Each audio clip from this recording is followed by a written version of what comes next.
Hello guys, welcome to ഈമാരുടെ അടുക്കള. അപ്പോൾ നമ്മുടെ ഇന്നത്തെ സ്പെഷ്യൽ ഐറ്റം കണ്ണൂർ കോക്ടെയിലാണേ. അപ്പോൾ നമുക്ക് ഉണ്ടാക്കുന്ന വിധം നോക്കിയാലോ. ക്യാരറ്റും പപ്പായയാണ് മെയിൻ ഇൻഗ്രീഡിയൻറ്റ്. ക്യാരറ്റ് തൊലി കളഞ്ഞ് കഴുകി വൃത്തിയാക്കി ചെറിയ കഷ്ണങ്ങളായിട്ട് കട്ട് ചെയ്തെടുക്കാം. ഈ കട്ട് ചെയ്ത ക്യാരറ്റ് ഒന്ന് വേവിച്ചെടുക്കണം. ഞാനിവിടെ കുക്കറിലിട്ടാണ് വേവിക്കുന്നത്. ഒരു 2 വിസിൽ, ഒരല്പം വെള്ളം ഒഴിച്ചിട്ട് 2 വിസിൽ. അപ്പോഴത്തേക്കും നമ്മുടെ പപ്പായ ഒന്ന് കട്ട് ചെയ്തെടുക്കാം.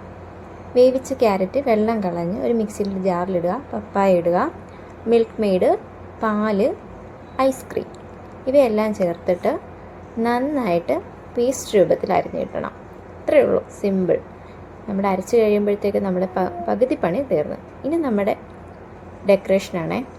നമ്മളതിന് വേണ്ടിയിട്ട് ഒരു ഗ്ലാസ്സിലേക്ക് ആദ്യം കോൺഫ്ലെക്സ് ഇടുക, പിന്നെ പൊമഗ്രാനൈറ്റ് ഇടുക, അണ്ടിപ്പരിപ്പ്, മുന്തിരി, എന്നിട്ട് നമ്മുടെ അരച്ച് വെച്ചേക്കുന്ന പേസ്റ്റ് ഉണ്ടല്ലോ അത് ഇടുക.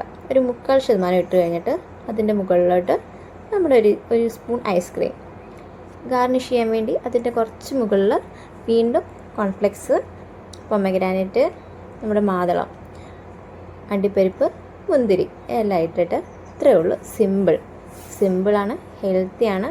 ഈ ചൂട് സമയത്ത് കുടിക്കാൻ പറ്റിയ ഏറ്റവും വലിയ സൂപ്പർ സാധനമാണ്. അപ്പം ഇഷ്ടപ്പെട്ടാൽ ലൈക്ക് ചെയ്യാനും സബ്സ്ക്രൈബ് ചെയ്യാനും മറക്കല്ലേ.